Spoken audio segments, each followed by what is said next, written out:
the law. Ha ha, fighting in the nude. Ha, drunk people pooping in the street. Ha ha, it's the whacked out news. So many people on meth. Ow! Well, there's a convenience store clerk that is facing an aggravated battery charge after deputies said he shot a customer during an argument over the price of beer at a gas station in unincorporated Broward County. Did the customer pull a gun on him first? It says here that 46-year-old Abdullah Monther pulled a gun and shot the man in the leg, then chased him while hurling a racial slur. It happened at the Valero gas station in Franklin Park late Monday, and now Monther is facing aggravated battery charges. So no word about a gun from the other person. It sounds like just the guy who was the clerk working didn't like him asking about the price of beer, pulled out a gun, and so he's the one that got arrested. Wow. Can't do that. There's a viral video out of Jacksonville that shows this crazy moment during a traffic stop when a sheriff's deputy accidentally tased his own partner. Oh, no. How did this happen? They were wrestling a suspect when Sergeant T. Robinson fired his taser, missed the perpetrator, and zapped Officer Poole right in the backside. Poole stiffened and dropped, and the suspect made a run for it. Be like, oh, cool. He's like, this is awesome. Sweet. See you guys later. Peace. Oh, my goodness. Keystone Cops. Eventually, they caught the guy.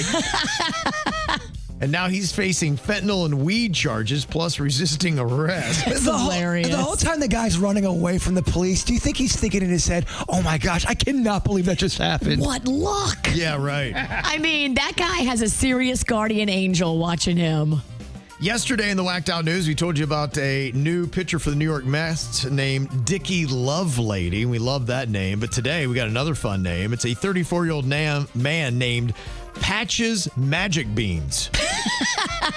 I see a baseball player, too. No, he is actually an idiot who was driving in Minnesota while on mushrooms and crashed his car. That's why he's in the news. Patches? So someone tells me he might have given himself this name. Patches Magickbeans. Yeah. That is the name of a guy who definitely is on drugs. It's a good name for a drug lord.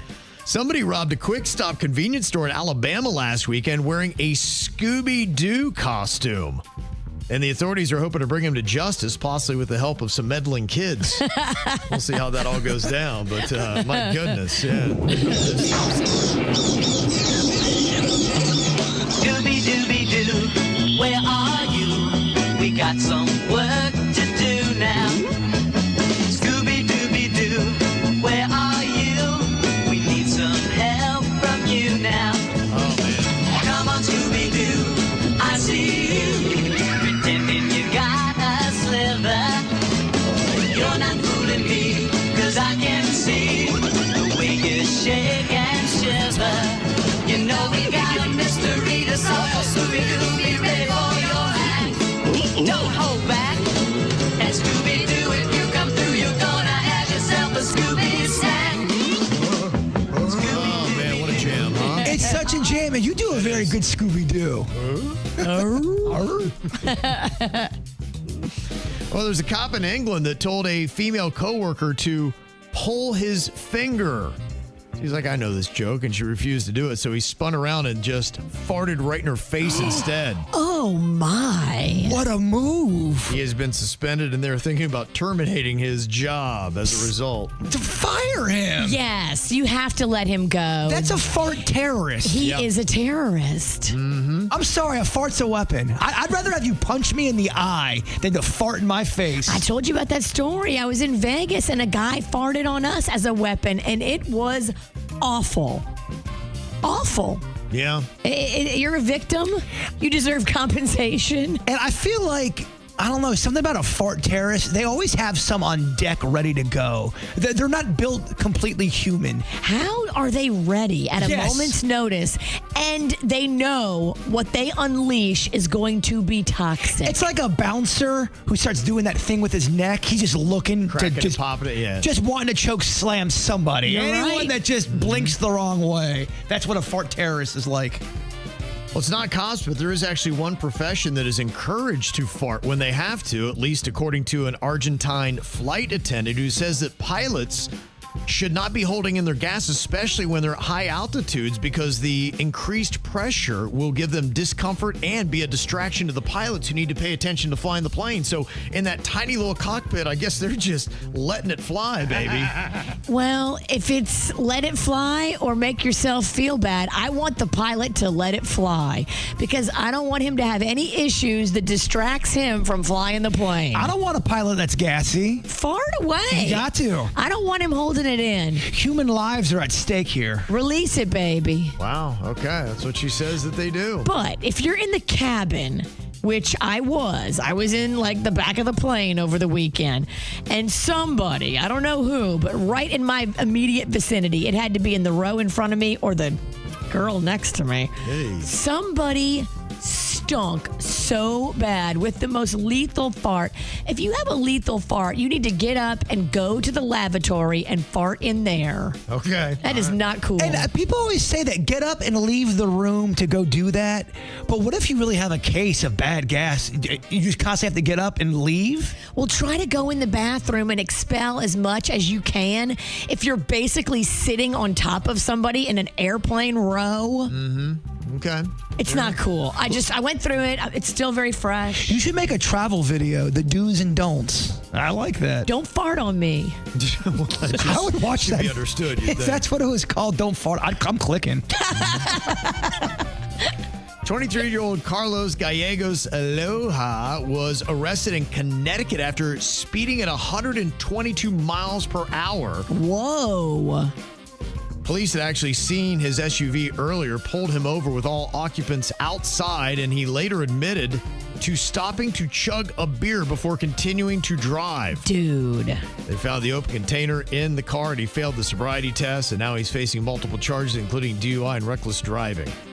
Big dummy. Big dummy. Did you see the story? The lifeguard in New Jersey was impaled by the umbrella at the beach. Oh my gosh. Thank goodness it hit him in the shoulder and not in the Crazy. heart. Oh my gosh, yeah.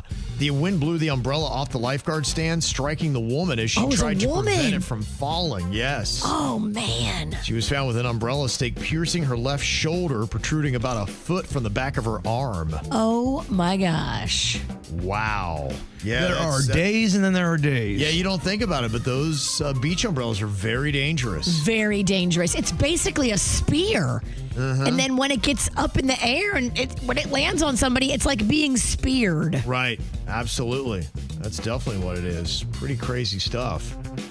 Well, got a story here that apparently in China at this hotel, they were ordered to stop with their Red Panda wake-up call. It's a service they provide where guests can have direct interactions with these adorable red pandas, Aww. but they're endangered. And authorities are saying, yeah, you know what? It kind of freaks them out a little bit. They don't want to be a part of it. Right. It's not in their nature to want to be in these situations. Okay, so that's not nice. Yeah, so even though it's adorable, no more red panda wake-ups, apparently. I always wonder, too, if animals know, if they're on the endangered species list, do they know? Do they feel it within their own?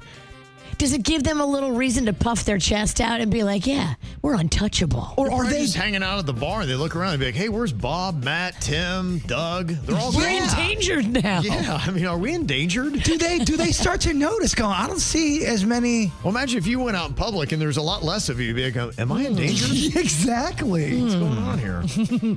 And an unfortunate wardrobe malfunction happened. It was at the Ostrava Golden Spike meet in the Czech Republic. There's a U.S. sprinter named Chris Robinson. Oh, I saw the video. I saw the video pixelated, Yes. but they had to bring those pixels down pretty far They did. to cover his junk. Apparently, a lot of girth, length, and short shorts don't mix when you're doing the 400-meter hurdles. Jay-Bird, it was out. Yes. Really? Here's the announcers doing the play-by-play. Congratulations to Chris Robinson for battling a problem that does emerge occasionally. Various parts of their equipment failure can make it very, very awkward. But that was a stunning effort to stay out in front. Pretty impressive, yes. He won by a length. Nice little trick there. He's not going to be single. Yes. If he was going into this, he's not now. This is how we do. It's the DJ Show.